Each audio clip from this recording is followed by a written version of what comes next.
Hello dear students.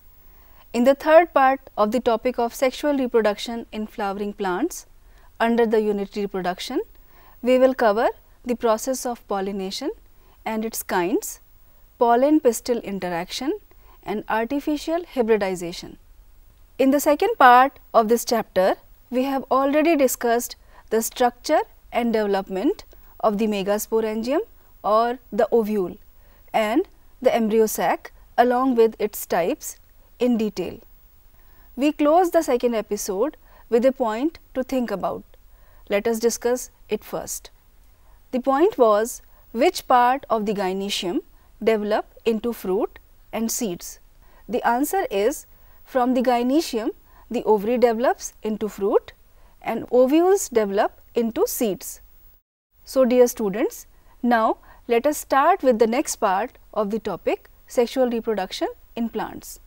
First of all, let us discuss about pollination. We have already learnt that the male and female gametes in flowering plants are produced in the pollen grain and embryo sac respectively. As both types of gametes are non-motile, they have to be brought together for fertilization. A question arises that how is this achieved? The answer is pollination. Pollination is the mechanism to achieve this objective. Transfer of pollen grains when they shed from the anther to the stigma of a pistil is termed pollination. Flowering plants have evolved an amazing array of adaptations to achieve pollination. They make use of external agents to achieve pollination. Let us see some of these types. Depending on the source of pollen, pollination can be divided into three types. The first type is autogamy. In this type, pollination is achieved within the same flower. Transfer of pollen grains take place from the anther to the stigma of the same flower. Here we can see an example of the self-pollinated flower. In a normal flower which opens and exposes the anthers and the stigma, complete autogamy is rare. Autogamy in such flowers require synchrony in pollen release and stigma receptivity, and also the anthers and the stigma should lie close to each other so that self-pollination can occur. Some plants such as viola or common pansy, oxalis and commelina produce two types of flowers. They are chasmogamous flowers and cleistogamous flowers. In this diagram, we can observe the cleistogamous and chasmogamous flowers. The chasmogamous flowers are similar to flowers of other species with exposed anthers and stigma. On the other hand, cleistogamous flowers do not open at all. In such flowers, the anthers and stigma lie close to each other. When anthers dehisce in the flower buds, pollen grains come in contact with the stigma to effect pollination. Thus, cleistogamous flowers are invariably autogamous as there is no chance of cross-pollination landing on the stigma. Cleistogamous flowers produce assured seed set even in the absence of pollinators. Now, let us see the second kind of pollination. This is geitonogamy. Here, transfer of pollen grains from the anther to the stigma of other flower of the same plant happens. Although geitonogamy is functionally cross-pollination involving a pollinating agent, genetically it is similar to autogamy since the pollen grains come from the same plant. Now, let us see the third kind of pollination. It is xenogamy. Here, transfer of pollen grains from anther to the stigma of a different plant happens. This is the only type of pollination which during pollination brings genetically different types of pollen grains to the stigma. We can observe a cross-pollinated flower in this photograph. Now, let us discuss the agents of pollination. Plants use wind and water as abiotic and animals as biotic agents to achieve pollination. Majority of plants use biotic agents for pollination. Only a small proportion of plants use abiotic agents. Pollen grains coming in contact with the stigma is a chance factor in both wind and water pollination. To compensate for these uncertainties and associated loss of pollen grains, the flower produces enormous amount of pollen when compared to the number of ovules available for pollination. Pollination by wind is more common among abiotic pollinations. Wind pollination also requires that the pollen grains are light and non-sticky so that they can be transported in wind currents. They often possess well-exposed stamens so that the pollens are easily dispersed into wind currents, and large, often feathery stigma to easily trap airborne pollen grains. Here in this diagram, we can observe a wind pollinated plant showing compact inflorescence and well exposed stamens. Wind pollinated flowers often have a single ovule in each ovary and numerous flowers packed into an inflorescence. A familiar example is the corn cob. The tassels you see are nothing but the stigma and style which wave in the wind to trap pollen grains. Wind pollination is quite common in grasses. Pollination by water is quite rare in flowering plants and is limited to about 30 genera, mostly monocotyledons. As against this, you would recall that water is a regular mode of transport for the male gametes among the lower plant groups such as algae, bryophytes and pteridophytes. It is believed, particularly for some bryophytes and pteridophytes, that their distribution is limited because of the need for water for the transport of male gametes and fertilization. Some examples of water pollinated plants are Vallisneria and Hydrilla, which grow in fresh water, and several marine sea grasses such as Zostera. It is important to know that all aquatic plants do not use water for pollination. In a majority of aquatic plants such as water hyacinth and water lily, the flowers emerge above the level of water and are pollinated by insects or wind, as in most of the land plants. In Vallisneria, the female flower reaches the surface of water by the long stalk, and the male flowers or pollen grains are released onto the surface of water. They are carried passively by water currents. Some of them eventually reach the female flower and the stigma. We can observe pollination by water in Vallisneria in this diagram. In another group of water pollinated plants such as sea grasses, female flowers remain submerged in water and the pollen grains are released inside the water. Pollen grains in many such species are long, ribbon-like, and they are carried passively inside the water. Some of them reach the stigma and achieve pollination. In most of the water pollinated species, pollen grains are protected from wetting by a mucilaginous covering. Both wind and water pollinated flowers are not very colorful and do not produce nectar.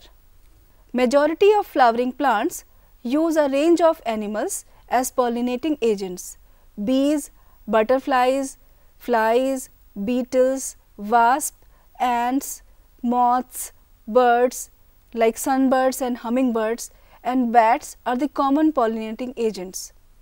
Here in this photograph we can observe an insect pollinating a flower. Among the animals, insects, particularly bees, are the dominant biotic pollinating agents. Even larger animals such as some primates like lemurs, arboreal or tree dwelling rodents, or even reptiles like gecko lizard and garden lizard have also been reported as pollinators in some species. Often flowers of animal pollinated plants are specifically adapted for a particular species of animal. Majority of insect pollinated flowers are large, colorful, fragrant and rich in nectar. When the flowers are small, a number of flowers are clustered into an inflorescence to make them conspicuous. Animals are attracted to flowers by color or fragrance or both. The flowers pollinated by flies and beetles secrete foul odors to attract these animals. To sustain animal visits, the flowers have to provide rewards to the animals. Nectar and pollen grains are the useful floral rewards. For harvesting the rewards from the flower, the animal visitor comes in contact with the anthers and the stigma. The body of the animal gets a coating of pollen grains, which are generally sticky in animal pollinated flowers. When the animal carrying pollen on its body comes in contact with the stigma, it brings about pollination. In some species, floral rewards are in providing safe place to lay eggs. For example, the tallest flower of Amorphophallus, the flower itself is about 6 feet in height. A similar relationship exists between a species of moth and the plant Yucca, where both species, moth and the plant, cannot complete their life cycles without each other. The moth deposits its eggs in the locule of the ovary, and the flower in turn gets pollinated by the moth. The larva of the moth comes out of the eggs as the seed starts developing. Students, you can observe some flowers of the flowering plants or any other available to you like cucumber, mango, peepal, coriander, papaya, onion, lobia, cotton, tobacco, rose, lemon, eucalyptus, banana, etc. Try to find out which animals visit them and whether they could be pollinators. You will have to patiently observe the flowers over a few days and at different times of the day. You could also try to see whether there is any correlation in the characteristics of a flower to the animal that visits it. Carefully observe if any of the visitors come in contact with the anthers and the stigma, as only such visitors can bring about pollination. Many insects may consume pollen or the nectar without bringing about pollination. Such floral visitors are referred to as pollen or nectar robbers. Students, now let us discuss outbreeding devices. Majority of flowering plants produce hermaphrodite flowers, and pollen grains are likely to come in contact with the stigma of the same flower. Continued self-pollination result in inbreeding depression. Flowering plants have developed many devices to discourage self-pollination and to encourage cross-pollination. In some species, pollen release and stigma receptivity are not synchronized.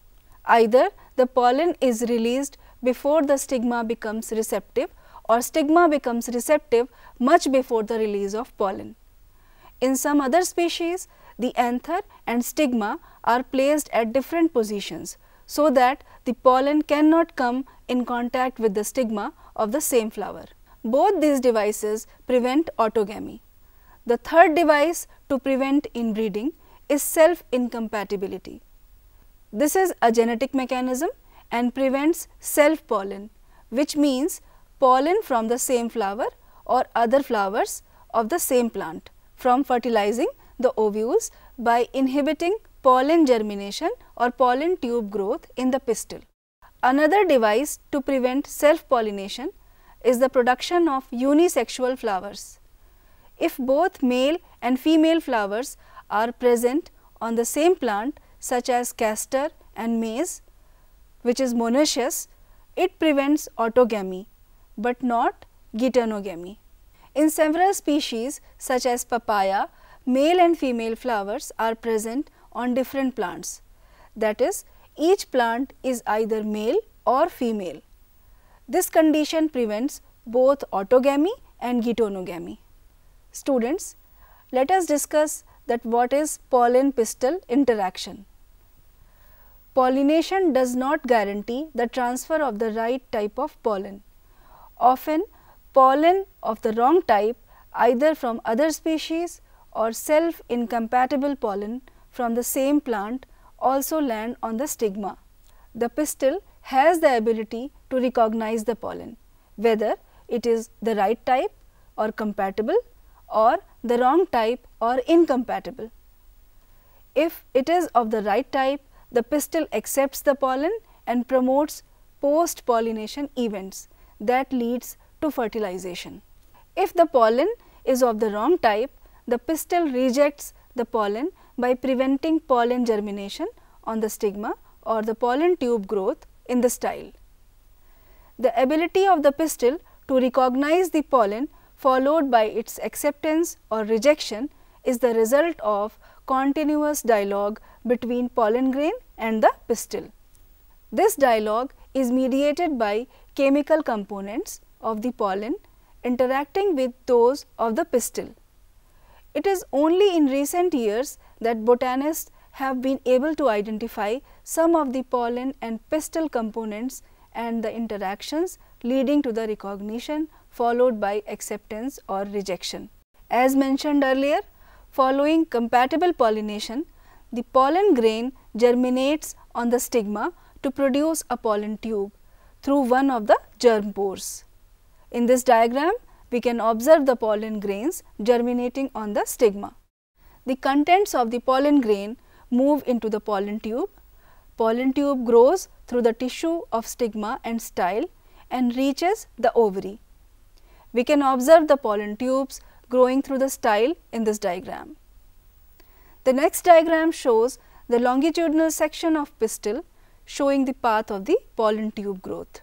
Students, you would recall that in some plants, pollen grains are shed at two-celled condition with a vegetative cell and a generative cell.